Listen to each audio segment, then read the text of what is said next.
स्वागत है साथियों आपका। और अब हमारा जो प्राथमिक क्रियाओं में हमारा पहला जो बिंदु है वो है आखेट। आखेट यानी शिकार करना। तो साथियों, ये शिकार करना ये भी एक प्राथमिक क्रिया है, क्योंकि इस पे प्राकृतिक रूप से हम प्रकृति पर निर्भर करते हैं। और ये विश्व के ज्ञात प्राचीनतम सबसे पहले व्यवसाय में से एक है। प्राचीन समय में मनुष्य शिकार करके अपने परिवार की तथा अपने जीविकोपार्जन के लिए शिकार किया करता था। तो उस समय शिकार आदिमकालीन तरीके से, या यूं हम कह सकते हैं कि लकड़ी के बने औजार या पत्थर के बने औजारों का प्रयोग करके शिकार किया करता था। और इस शिकार में प्रति व्यक्ति आय या उत्पादकता भी बहुत कम होती है और भोजन का अधिशेष भी कुछ नहीं बचता। तो आखेट विश्व के ज्ञात प्राचीनतम प्राथमिक व्यवसायों में से एक है। इसको हम प्राचीनतम व्यवसायों में से एक कह सकते हैं। व्यक्ति अपने भोजन के लिए, वस्त्र के लिए, रहने या खाने पीने के लिए, अन्य सामग्री के लिए शिकार किया करता था। वर्तमान में इसका कोई उपयोग वैसे नहीं है, लेकिन कुछ प्रजातियां, या यूं हम कह सकते हैं कि शिकार करने की वजह से कई प्रजातियों पर संकट जरूर उत्पन्न हो चुका है। आज भी समुद्र तटीय किनारों पर जो मछुआरे हैं वो मछलियां पकड़ते हैं, तो ये भी एक व्यवसाय के रूप में भी बन चुका है। इसमें भी तकनीकी का भी प्रयोग होने लगा है। तो मछली पकड़ना अलग है, लेकिन जानवरों का शिकार करना, तो विश्व के कुछ ऐसी जगह है जहां आज भी लोग प्राचीन तरीके से शिकार करते हैं। इसमें हम अफ्रीका के जो कालाहारी मरुस्थल के बुशमैन हैं, एस्किमो हैं, इनके बारे में कह सकते हैं। और आखेट जो है ये आज भी विश्व के कठोरतम, जहां पर जीवनकालीन दशाएं हैं, वहां पे किया जाता है। वहां पे मनुष्य के रहने खाने पीने के लिए जो है अन्य जो दशाएं उपलब्ध ना हो, तब वो शिकार करता है। तो ये आखेट हमारी पहली प्राथमिक क्रिया है, जो कि विश्व की प्राचीनतम क्रियाओं में से एक, तो ज्ञात प्राचीनतम क्रियाओं में से एक। इसके बाद में आता है भोजन संग्रह, या संग्रहण भी हम कह सकते हैं। तो दूसरा है हमारा संग्रहण। दूसरा हमारा बिंदु संग्रहण। तो ये भी प्राचीनतम जो है व्यवसाय में से एक है, लेकिन वर्तमान रूप में भी आज भी कई जगह ऐसी हैं जहां पर व्यक्ति भोजन संग्रह करता है या संग्रहण करता है। जंगलों से कंदमूल इकट्ठी करके, फल फूलों को, शहद इकट्ठा करके भोजन संग्रह करता है। लेकिन जो परिस्थितियां चल रही है उनके अनुसार ये विश्व में कहीं भी प्रतिस्पर्धा के दौर में नहीं आता। तो विश्व के दो ऐसी जगह है जहां पर आज भी भोजन संग्रह या संग्रहण तथा आखेट किया जाता है। तो वो कौन कौन सी है देखें। एक तो संग्रहण के अंतर्गत भोजन संग्रह विश्व के दो भागों में किया जाता है, उच्च अक्षांश के क्षेत्र तथा निम्न अक्षांश के क्षेत्र। उच्च अक्षांश के क्षेत्रों में उत्तरी कनाडा, उत्तरी यूरेशिया और दक्षिणी चिली, और निम्न अक्षांश के क्षेत्रों में अमेजन बेसिन, उष्णकटिबंधीय अफ्रीका, ऑस्ट्रेलिया व दक्षिणी पूर्वी एशिया का आंतरिक भाग इसके अंतर्गत आता है। तो ये आखेट तथा भोजन संग्रह से संबंधित है। अब हमारा नेक्स्ट है पशुचारण।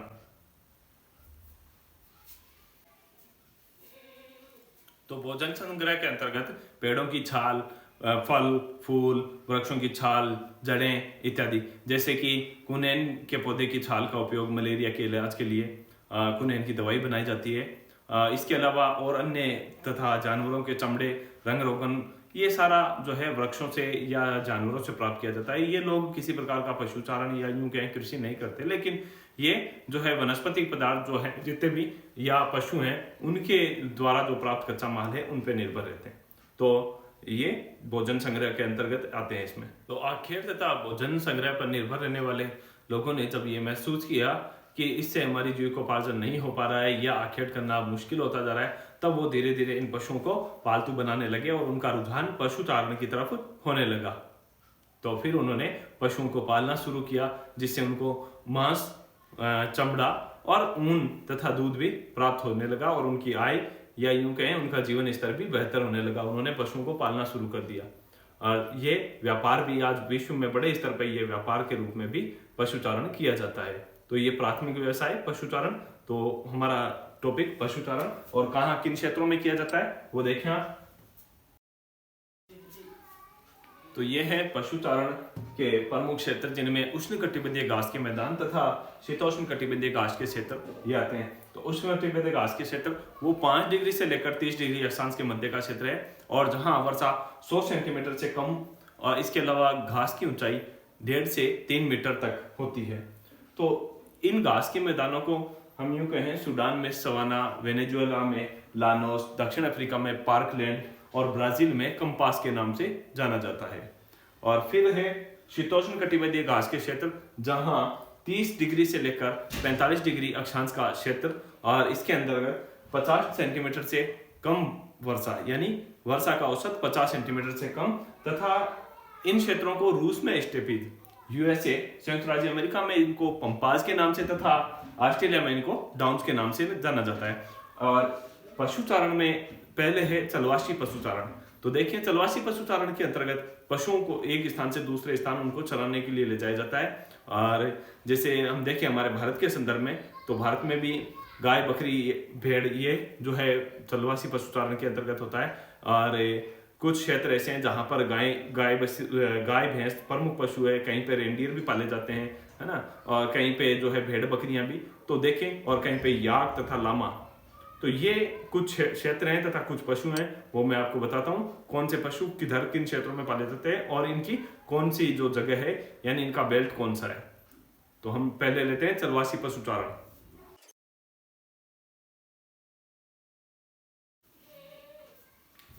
तो यह है साथियों चलवासी पशुचारण। और इसके अंतर्गत देखें आप, चलवासी पशुचारण जो विश्व के अधिकतर स्थानों में या कई स्थानों में किया जाता है, जिसमें पशुओं को एक स्थान से दूसरे स्थान चराने के लिए ले जाया जाता है, या यूं कहें कि मौसम की दशाओं के अनुरूप सर्दियों में तथा गर्मियों में स्थानांतरित पशुचारण किया जाता है। तो ये देखें विश्व में कौन कौन से क्षेत्र हैं। पहला है उष्णकटिबंधीय अफ्रीका, जहां पर गाय तथा बैल जो मुख्य पशु हैं। इसके बाद में हम देखें सहारा तथा एशिया मरुस्थल, जहां पर भेड़, बकरी और ऊंट ये कुछ पशु जो है पाले जाते हैं। फिर है तिब्बत व इंडीज के पर्वतीय क्षेत्र, जिनमें याक, लामा, और आर्कटिक क्षेत्रों में तथा उत्तरी ध्रुव के क्षेत्रों में रेंडियर पाले जाते हैं। और चलवासी पशुचारण के 3 प्रमुख क्षेत्र हैं, उत्तरी अफ्रीका, यूरोप तथा एशिया के टुंड्रा क्षेत्र। उत्तरी अफ्रीका में अटलांटिक तट से अरब प्रायद्वीप, मंगोलिया और होते हुए मध्य चीन तक ये जो क्षेत्र फैला हुआ है, यानी उत्तरी अफ्रीका के जो है हम कहें अटलांटिक तट से लेकर फिर अरब प्रायद्वीप होते हुए मंगोलिया तथा मध्य चीन तक ये प्रमुख क्षेत्र फैला। दूसरा है यूरोप तथा एशिया के जो टुंड्रा प्रदेश है वहां पर, और दक्षिणी गोलार्ध में दक्षिणी पश्चिमी अफ्रीका व मेडागास्कर द्वीप, ये कुछ हैं। और इनमें कौन कौन से पशु पाले जाते हैं वो है आपको जैसे मैंने बताई दिया, उष्णकटिबंधीय क्षेत्रों अफ्रीका में गाय, बैल प्रमुख पशु है, सहारा एशिया में भेड़, बकरी और ऊंट, तिब्बत व इंडीज में जो पर्वतीय क्षेत्र है वहां पर याक जो कि एक पशु होता है और लामा जो कि एक ऊंट जैसा पशु होता है वो पाला जाता है, तथा आर्कटिक ध्रुवीय क्षेत्रों में रेंडियर पाले जाते हैं। और फिर चलवासी पशुचारण के 3 क्षेत्र प्रमुख हैं, दक्षिणी अफ्रीका, अटलांटिक तट से अरब प्रायद्वीप होते हुए मंगोलिया तथा मध्य चीन तक। दूसरा जो क्षेत्र है यूरोप तथा एशिया के टुंड्रा प्रदेश। तीसरा है दक्षिणी गोलार्ध में दक्षिणी पश्चिमी अफ्रीका व मेडागास्कर द्वीप। और भारत में हिमालय क्षेत्र में चलवासी पशुचारण है, जिनमें गुज्जर, बकरवाल, गद्दी और भूटिया लोग ये जनजातियां हैं, जो कि शीतकालीन समय में तो वो मैदानी क्षेत्रों में आ जाते हैं तथा ग्रीष्मकालीन समय में वो पर्वतीय क्षेत्रों में चले जाते हैं अपने पशुओं को लेकर। तो ये है चलवासी पशुचारण। अगला है व्यापारिक पशुचारण। तो वाणिज्यिक पशुपालन किन क्षेत्रों में किए जाते हैं तथा कैसे। तो वाणिज्य पशुपालन की सबसे बड़ी विशेषता है इसमें पूंजी निवेश अधिक होता है, इसमें तकनीकी का प्रयोग होता है और इसमें विशेष तौर से एक प्रकार के पशु पाले जाते हैं और ये शीतोष्ण कटिबंधीय घास के मैदानों में पाले जाते हैं। इसके अलावा ये पश्चिमी सभ्यता या यूं कहें पश्चिमी संस्कृति से प्रभावित है, ठीक है। और इसमें मुख्य रूप से पशुओं को दूध के लिए, मांस के लिए पाला जाता है और व्यापारिक रूप से ये पशु पाले जाते हैं। तो ये है व्यवसायिक या वाणिज्यिक पशुचारण। तो कौन कौन से क्षेत्र आते हैं इसके अंतर्गत देखें और इसकी क्या विशेषताएं। तो इसमें पहला है पूंजी निवेश की अधिकता। तो लिखते हैं, तो देखें वाणिज्य पशुचारण ये एक पूंजी प्रधान तथा व्यवस्थित व्यवसाय है और इसमें पश्चिमी संस्कृति से ये जो व्यवसाय प्रभावित है। मुख्यतः एक ही प्रकार के पशु इसमें पाले जाते हैं। पशुओं को विशेष बाड़ों में रखा जाता है, तकनीकी का प्रयोग किया जाता है। पशुओं के लिए बड़े बड़े बाड़े होते हैं, बड़े बड़े फार्म होते हैं। और इसके अलावा इसमें जो शीतोष्ण घास के मैदान है वो क्षेत्र इसमें प्रमुख आते हैं। तो देखिए इसमें New Zealand, Australia, Argentina, Uruguay, USA यानी संयुक्त राज्य अमेरिका, स्वीडन और हॉलैंड।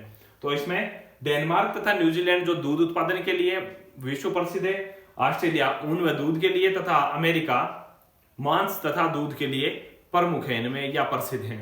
तो ये है पशुचारण, जिनमें पहला था तलवासी पशुचारण, दूसरा वाणिज्य पशुचारण। अब हमारा है अगला जो प्राथमिक व्यवसाय जो आदिम व्यवसाय में माना जाता है वो है मछली पकड़ना, जो कि हमने संग्रह के वक्त छोड़ दिया, भोजन संग्रह में उसको ले सकते थे, लेकिन वो हम यहाँ पे ले रहे हैं मछली पकड़ना।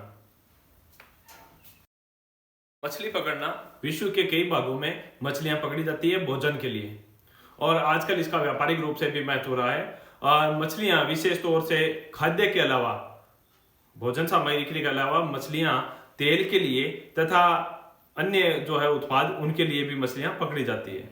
तो देखें विश्व के कौन कौन से क्षेत्रों में मछलियां पकड़ी जाती हैं। मछलियां शीतोष्णकटिबंधीय क्षेत्रों में जहां पर ठंडी व गर्म जलधाराओं का मिलन होता है वहां पे भी मछलियां पकड़ी जाती है, तथा महाद्वीपों के तटवर्तीय क्षेत्रों में भी मछलियां अधिकतर पकड़ी जाती है। तो मछलियों को जो है कौन कौन से क्षेत्र हैं वो देखें आप, मछलियों का उपयोग तथा उनके क्षेत्र।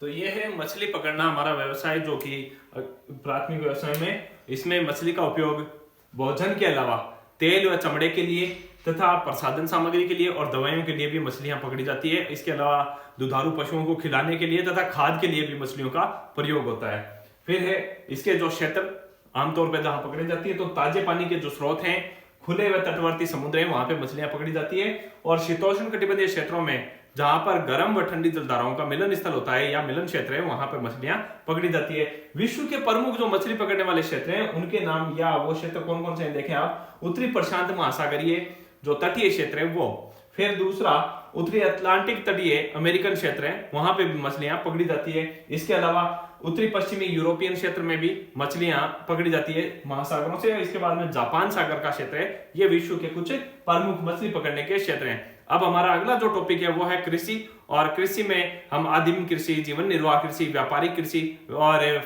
जो रोपण कृषि या बागानी कृषि, ये सारे जितने भी कृषि के प्रकार है, मिश्रित कृषि, ये सारे प्रकार हम कृषि के अंतर्गत पढ़ेंगे।